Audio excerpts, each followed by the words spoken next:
തിരുവനന്തപുരം തുമ്പ കിൻഫ്ര പാർക്കിൽ റെഡിമിക്സ് യൂണിറ്റിൽ പൊട്ടിത്തെറി. റെഡിമിക്സ് ഫാക്ടറിയിലെ യന്ത്രഭാഗങ്ങൾ തെറിച്ച് ജനവാസ മേഖലയിൽ വീണു.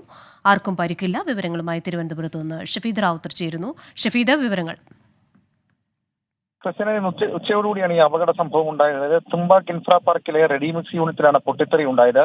റെഡിമിക്സ് ഫാക്ടറിയിലെ യന്ത്രഭാഗങ്ങൾ തെറിച്ച് ജനവാസ മേഖലയിലേക്ക് വീഴുകയായിരുന്നു. ഉച്ചയ്ക്ക് 12 മണിയോടുകൂടി കൂറ്റൻ ടണലായ സൈലോയുടെ അമിതമർദ്ദത്തിൽ മേൽമൂടി പൊട്ടിത്തെറിക്കുകയായിരുന്നു. ഇതിന്റെ ഒരു ഭാഗമാണ് സമീപത്തെ വീട്ടിലേക്ക് തെറിച്ചു വീണത്. വീടിന്റെ 3 നിലയിലെ ജനലിലേക്കാണ് ഈ ഇരുമ്പ് ഭാഗം വീണത്.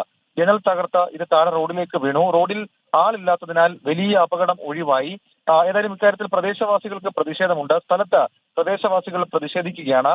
RMC എന്ന കോൺക്രീറ്റ് റെഡിമിക്സ് സ്ഥാപനത്തിന്റെ പ്ലാന്റിലായിരുന്നു ഈ സംഭവം ഉണ്ടായത്. സംഭവ സ്ഥലത്തേക്ക് കഴക്കൂട്ടം പോലീസ് എത്തി അനുനയ നീക്കം ഇപ്പോൾ നടത്തുകയാണ്. ക്രിസ്റ്റീന, തിരുവനന്തപുരത്ത് നിന്ന് വിവരങ്ങൾ നൽകുകയായിരുന്നു.